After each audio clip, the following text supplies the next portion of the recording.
আজি প্ৰথমৰ পৰা ভিডিঅ'টো ষ্টাৰ্ট কৰি লৈছোঁ। দেখিছেনে ৰ'দ যে কেনেকৈ দিছে আৰু মই খোৱাৰ কাৰণে গোটেইখিনি চব্জি কাটি পিনি ৰেডি কৰিলোঁ। জাতিলাও আৰু আলু কাটি লৈছোঁ। এয়া আপোনাৰ লাঠি কচু আৰু বিলাহী, এইপিনে তিতা কেৰেলা বুট দি দিছোঁ আৰু বেঙেনা পটল এনেকৈ ফ্ৰাই কৰি লৈছোঁ আৰু 3টা দালি মই মিক্স কৰি পিনি বনাম বুলি ভাবিছোঁ। আজি এইখিনিয়ে বনাম আৰু ৰেচিপিখিনি দি আছোঁ, আহক চাওঁ। প্ৰথমতে 2খন কেৰাহী বনাই ল'লোঁ, যিহেতু টাইম মোৰ ওচৰত বেছি নাই। এখনত ক'লা জিৰা আৰু এখনত বগা জিৰাটো দি লৈছোঁ। তাৰপিছত আপোনাৰ তিতা কেৰেলা ভাজিটো মই বনাই লৈছোঁ আৰু ইফালে পিঁয়াজ দি লৈছোঁ। তাত মই বনাম জাতিলাও আলু মানে ৰেচিপিটো বনাম আৰু কিনো ৰেচিপি দিম চবে জানে। এইখিনি সাধাৰণ ঘৰৰ সকলোৰে মানে এইখিনি বস্তু বনোৱা হয়। মই ইমান স্পেচিয়েলকৈ একো নাই বনোৱা। পিঁয়াজটো মই তিতা কেৰেলাত পিঁয়াজটো লাষ্টত দিম, মানে তেতিয়া অকণমান চেণ্টটো থাকে যে ভাল লাগে খাই পিনি।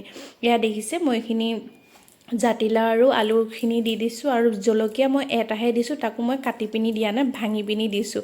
যিহেতু মই খাব বুলি ভাবিয়ে মানে কিছুমান কাম কৰা হয়, নহয়নে বাৰু। আৰু দেখিছেনে ধুনীয়াকৈ হৈ গ'ল। আজি দেখাই আছোঁ মই কেইখন কেৰাহীত কিমান বনাই আছোঁ। আৰু দালিখিনি মিক্স দালিখিনিৰ লগত বিলাহী দি দিছোঁ। বিলাহী দি নিমখ অকণমান দি লৈছোঁ আৰু এফালে এই পটলত বেঙেনাত ধুনীয়াকৈ নিমখ হালধি দি লগাই থৈ দিছোঁ। ইয়াৰ পৰা অকণমান পানী ওলাব যে পানীখিনি পেলাই দিম, মানে এইখিনি যিহেতু কিনা হয়, নিমখটো দিলে মানে পানীখিনি ওলালে বেয়া পানীখিনি, সাৰৰ পানীখিনি পেলাই দিলে ধুনীয়া হৈ যায়, মানে সিজি যায়। আৰু মই এনেদৰে ৰাতিপুৱা বনাওঁ, আপোনালোকে কেনেদৰে বনাব ক'বচোন। এয়া দেখিছে পিঁয়াজখিনি মই পিছত দিছোঁ। মোৰ ৰেচিপিখিনি চাই আপোনালোকে বেয়া পায় নেকি? কমেণ্ট কিয় নকৰেনো? কমেণ্ট এটা কৰি দিবচোন। আমাৰো লাভ হ'ব, আপোনালোকৰো লাভ হ'ব, নহয়নে বাৰু। এয়া ভাজি হৈ আছে আৰু তিতা কেৰেলা ভাজিখিনি হৈ যোৱাৰ পিছত আকৌ মই 2খন কেৰাহী এক্সট্ৰাকৈ উঠাই দিব লাগিব, যিহেতু ৰাতিপুৱা মই 8:30ত ভাত দিবই লাগিব। ময়ো স্কুল যাব, দেউতাকো যাব।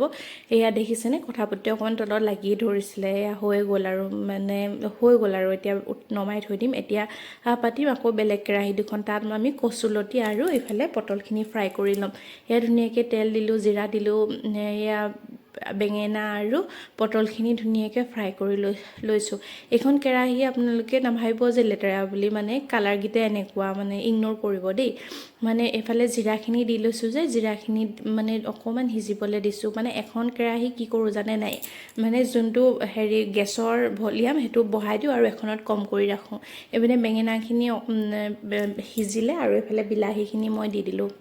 বিলাহী যিহেতু মই কাটিবলৈ মোৰ টাইমৰ অভাৱ, সেইবাবে গোটাকৈ দিছোঁ। এনেও পিটিকিবই লাগিব। অকণমান ঢাকোনখন মৰাৰ পিছত আকৌ খুলি চাব পিটিকা হৈ গ'ল, মানে সেইটো স্কিপ কৰি দিলোঁ। এইখিনি ধুনীয়াকৈ কচুলতিখিনি দি দিলোঁ। কচুলতি সিদিনাখনিয়ে আনিছিলে, এটা ৰেচিপি আপোনালোকৰ আগত দিলোঁ এই কচুলতিৰ ন। এতিয়া আকৌ এইটো নেক্সট কচুখিনি দি পিনি বনাইছোঁ। আৰু এয়া পটল হৈ গ'ল বুলি ভাবিব পাৰি। এয়া দালি তেল মাৰি দিলোঁ, মানে হৈ গ'ল। সেইটো আকৌ দেখামনো কি, আপোনালোকে জানে কেনেকৈ তেল মাৰে। এটা ভাত, দালি, পটল ফ্ৰাই, এইটো কচুৰ ভাজি, এইটো তিতা কেৰেলা ভাজি আৰু এইটো জাতিলাও ভাজি। মোৰ টোটেল কেৰাহী 5খন লাগেই, মানে কেতিয়াবা 4খন হয়, নহ'লে 5খন থাকে। এয়া আজি ৰেচিপিখিনি এয়াই, মানে এইপিনে জাতিলাও ভাজি আছে, তাৰপৰা কচুলতি আছে, পটল আৰু বেঙেনা ফ্ৰাই, তিতা কেৰেলা ভাজি, দালি। আপোনালোকে মোৰ ভিডিঅ'টো যদি চাই ভাল পায়, লাইক কমেণ্ট শ্বেয়াৰ এটা কৰি দিবচোন সকলোৱে। আজিলৈ এৰিলোঁ, নমস্কাৰ।